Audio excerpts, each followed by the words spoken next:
नमस्कार, मी प्रीती. आवाज इंडिया मराठीमध्ये आपल्या सर्वांचं स्वागत आहे.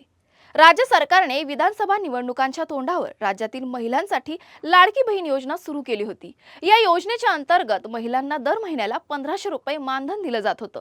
परंतु योजनेच्या लाभासाठी काही नियम आणि अटी ठरवण्यात आल्या होत्या.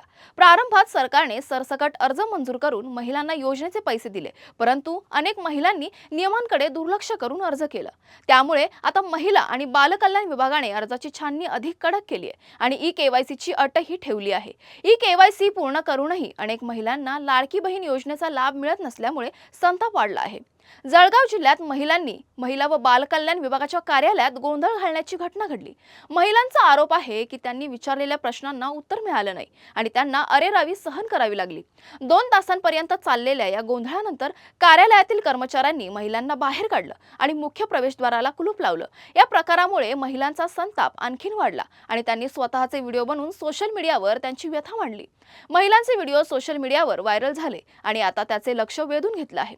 ई-केवायसी प्रक्रिया पूर्ण केल्यानंतरही महिलांना पैसे न मिळाल्याने त्यांचा निराशा आणि गोंधळाचा अख्खा आहे आणि सरकारने यावर योग्य उपाययोजना करण्याची गरज आहे. तुर्तास वेळ झाली. इथेच थांबण्याची. नवीन बातम्या बघण्यासाठी पाहत राहा आवाज इंडिया मराठी, शोध सत्याचा.